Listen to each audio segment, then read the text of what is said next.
ജീവിതഗതിയെ പുഴയുടെ പ്രവാഹത്തോട് ഉപമിക്കാറുണ്ട്.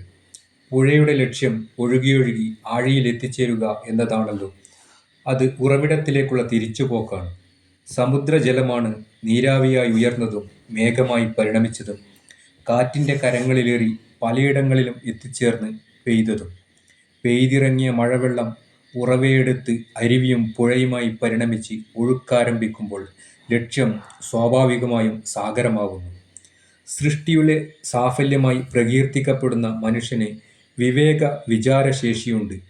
വികാരങ്ങളുടെ വലിയ സാമ്രാജ്യവും മനസ്സിലുണ്ട്.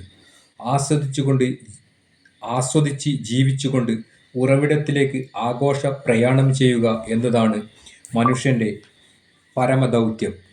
പ്രവാഹമധ്യേ പുഴ നേരിടുന്ന പ്രശ്നങ്ങളും പ്രതിസന്ധികളും പലതുമുണ്ടാകും. ലക്ഷ്യബോധ പ്രചോദനത്താൽ കുശലതയോടെ ഊർജ്ജസ്വലമൊഴുകുമ്പോൾ പുഴയ്ക്ക് തടസ്സങ്ങൾ പ്രശ്നമല്ലാതാവുന്നു.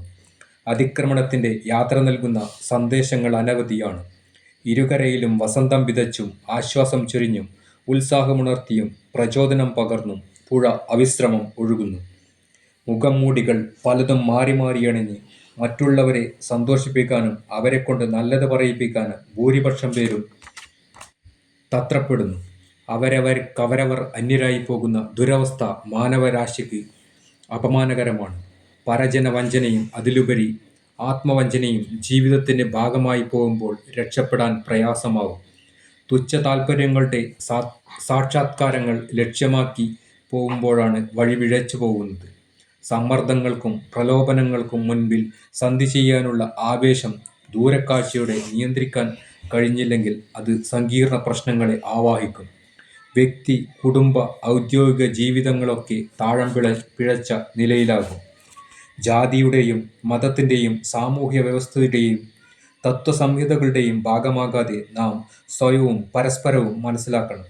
സ്വാർത്ഥ താൽപ്പര്യങ്ങൾക്കായി ചേരിതിരിഞ്ഞു നിന്ന് മനുഷ്യവർഗത്തിന് മാത്രമല്ല സസ്യജന്തുജാലങ്ങൾക്ക് പോലും മനുഷ്യൻ നാശം വിതയ്ക്കുന്ന ഇക്കാലത്ത് നാം ഉത്തരവാദിത്തത്തോടെ പെരുമാറേണ്ടതല്ലേ?